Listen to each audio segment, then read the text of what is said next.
কোন কোন বিশ্ববিদ্যালয় পর্যায়ে কারা বেশি রক্ত দিছে?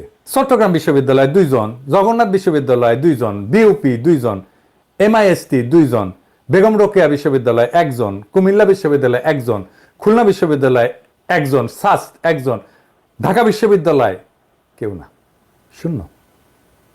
রাজশাহী বিশ্ববিদ্যালয় 0, জাহাঙ্গীরনগর বিশ্ববিদ্যালয় 0, বুয়েট 0, সুয়েট 0, রুয়েট 0, ডুয়েট 0, কৃষি বিশ্ববিদ্যালয় 0, মেডিকেল কলেজগুলো 0।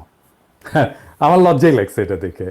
নর্দার্ন 5 জন, সাউথ ইস্ট 5 জন, মানারাত 2 জন, ড্যাফোডিল 2 জন, প্রিমিয়ার চট্টগ্রাম 2 জন, সোনারগাঁ ইউনিভার্সিটি 2 জন, ইউনাইটেড ইন্টারন্যাশনাল 1 জন, আইইউটি 1 জন, আইইউবি 1 জন, ইস্ট ওয়েস্ট 1 জন, নর্থ সাউথ 1 জন, বরেন্দ্র রাজশাহী 1 জন, ইউসিটি চট্টগ্রাম 1 জন, প্রাইম এশিয়া 1 জন, সিটি ইউনিভার্সিটি 1 জন, আশুলিয়া সিটি ইউনিভার্সিটি 1 জন, ইউডিএ 1 জন, বিউবিটি 1 জন, সিসিএন ইউএসটি 1 জন, বিইউএফটি 1 জন। তো সব যদি মিলানো যায় তাহলে পাবলিক বিশ্ববিদ্যালয় 12 জন, আর প্রাইভেট বিশ্ববিদ্যালয় 31 জন, প্রায় 3 গুণ। প্রাইভেট বিশ্ববিদ্যালয় কেন এইভাবে মরিয়া হয়ে লড়লো তা আগামী দিনে গবেষণার বিষয় হতে পারে। আর সরকারে নিলেন শুধু ঢাকা বিশ্ববিদ্যালয়ের 3 জন ছাত্রকে। এটা বৈষম্য না?